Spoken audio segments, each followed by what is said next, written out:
Make sure you guys hit the subscribe button if you guys are enjoying the content that we're throwing up, and make sure you guys hit the like button if you enjoy the video, and yeah, let's begin.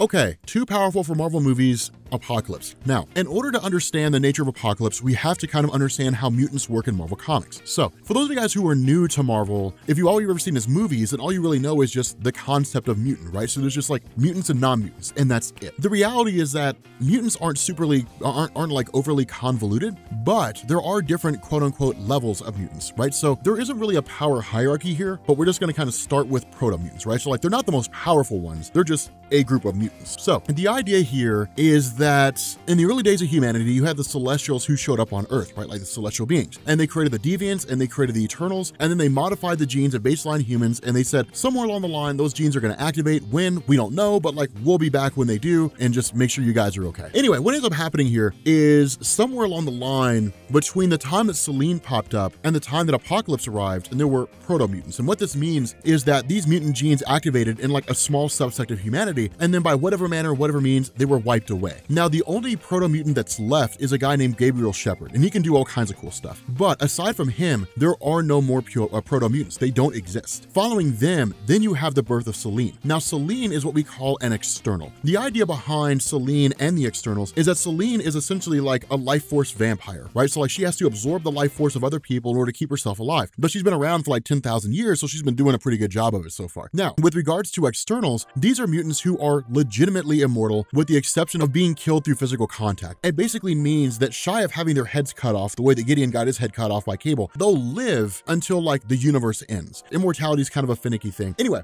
so the idea behind this was that when Apocalypse first showed up, Marvel teased the notion that he may have been an external. They've never actually confirmed it, but they teased it. And the reason why was because when the time came that his powers manifested, which we don't need to go into in this, is overly convoluted and ridiculous. When his powers manifested, he had size alteration, enhanced durability, and it was believed that he was immortal. Everything with Apocalypse basically changed when it came to the introduction of Cable. And here's what I mean by that. Those of you guys who saw Deadpool 2, you know who Cable is, right? Like he's Josh Brolin. Basically what ended up happening is in the far distant future, like 4,000 years in the future, Apocalypse successfully managed to conquer the world. And that's the world that Cable was raised in. Now there's also strife, things like that. We'll talk about that in a future video. But in a future, Cable was under the heel, basically, in a world that was ruled by Apocalypse. And because it was so harsh and cruel, Cable basically made it his mission to travel back in time and to stop Apocalypse before he could rise to power. And so what ends up happening is that when Apocalypse leaves Egypt and taking his social Darwinist perspective, which means only the strong deserve to survive, and took it out into the world and started making himself like a warlord and started like forcing civilizations to fight each other and instigating civil wars and creating his Riders of the Dark, which was like this giant army that he would use to like test people to see whether or not they could withstand the army and so on and so forth. Anyway, when he did that and he went out into the world, Apocalypse really discovered like celestial technology. And celestial technology was, again, technology left behind when Celestials visited Earth for the second time, I think, when they ended up visiting to either wipe out the Deviants or when they showed up to like Odin and Zeus and all those guys and they were like, stop interfering in the affairs of mortal men, like stay hands off. But the idea behind this was that Cable, traveling into the past, basically encountered Apocalypse. And when he fought him, both of them injured each other, but Cable left Apocalypse for dead. He loses his arm in the process, and the techno-organic virus inside Cable infiltrated and went into Apocalypse. And when it did, it gave Apocalypse the ability to understand celestial technology. And so when that happened, Apocalypse in turn started bonding celestial technology to himself. And what that did is it gave Apocalypse a whole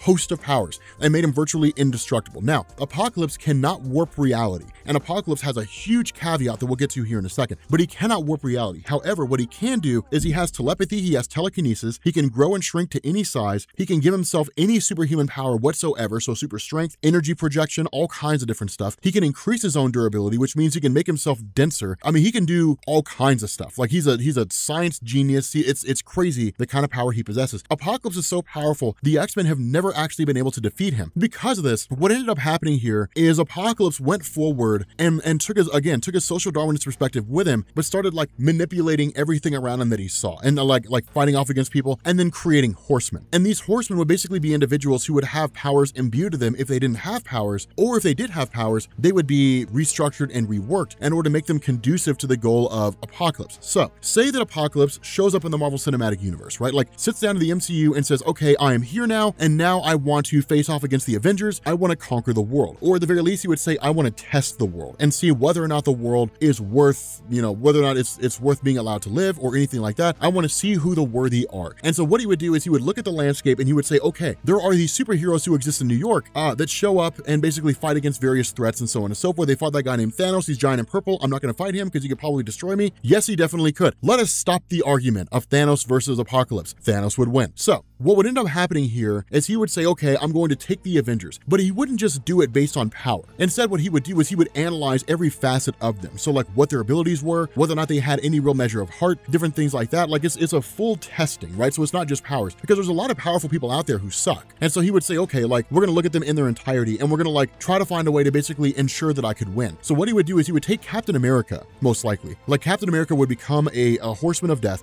Or a horseman of apocalypse. He'd probably become like the horseman death. That's probably what he would do. I mean, we know that because Apocalypse took like Warren Worthington, who literally couldn't do anything but fly with angel wings. It was kind of weird. But anyway, he would take Captain America, one, because of what Captain America stands for, the moral compass he has. Then he would take Hawkeye, or maybe not Hawkeye. I don't know why he would want to take Hawkeye. Nobody wants to take Hawkeye. I'm sorry, Jeremy Renner. You're awesome. You were great in 28 Weeks Later, but until you become Ronin, I'm sorry, man. You're the last one picked on the kickball team. So then he would probably take Thor just to show his power that he could take a god. He would take Captain America, whatever. We'll just say he could take like Black Widow and Hawkeye, who cares? But he would have those folks at his disposal. Then in turn, what he would do is he would say, now we're going to launch a campaign to test the world and to see whether or not the world is capable of defending itself. And so if those horsemen managed to destroy all the other Avengers, then he would in turn implement his scheme to conquer the world. If the other Avengers were able to overpower the horsemen, then Apocalypse would say, okay, they're worthy, and he would leave. Now, there's one exception to that rule, and that's that Apocalypse is basically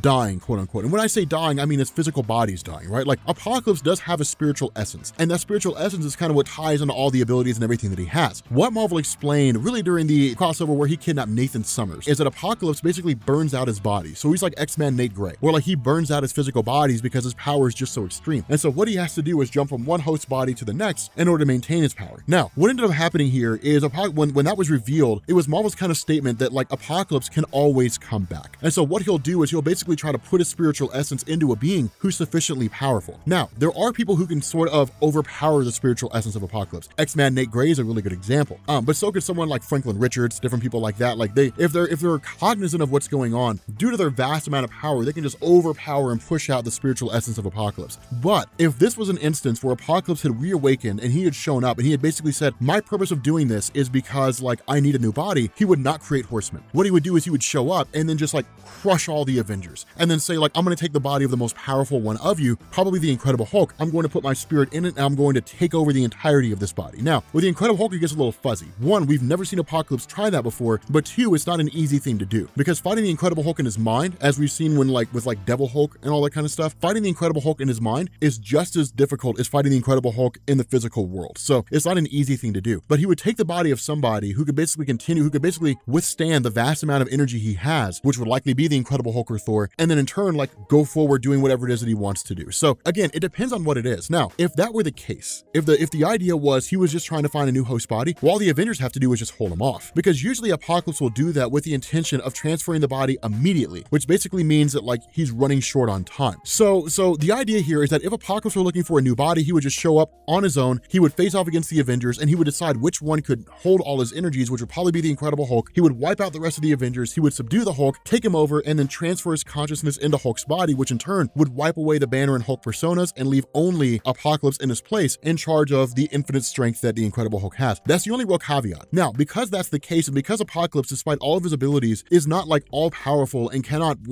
withstand like every superhero on Earth, for example, then what would happen here is Apocalypse would basically be overpowered by the Avengers, or at the very least, it'd be a stalemate. They would hold him off, and then he would basically lose his physical body, or he would retreat, or he would find some way to basically run off and try to keep himself alive. We don't really know what steps he would take, but that's basically it. I don't know. It'd be kind of interesting. That's the only real caveat, the only real way to truly defeat Apocalypse, because nobody in the MCU is powerful enough to take him out on their own. Like when the Inhumans and the Uncanny X-Men teamed up against Apocalypse to save Nate, one of the things they realized was Apocalypse was fighting with like desperation. Like it wasn't just fighting for the sake of fighting, he was fighting with like the wrath of God, and like overpowered them all. Like it was nuts. Like his power was extreme. I don't know. I'd still say that with the Incredible Hulk, the Avengers could hold him off. Without the Incredible Hulk, no way. Because even Thor's not powerful enough, and even if he was, his power is not infinite, right? Like when Thor fought fought Apocalypse during Uncanny Avengers, he didn't have Mjolnir, which is the one exception. He just had Yarnbjorn, and he had to get it magically enchanted in order to defeat Apocalypse. But he didn't actually have Mjolnir with him. If he had, maybe he could have won. I don't know. Let me know what you guys think down in the comment section. But with that being said, if you are new here to Comics Explain, make sure you guys hit the sub button to become part of the Rob Corps. If you guys enjoyed this video, make sure you drop a like, and I will catch you all later.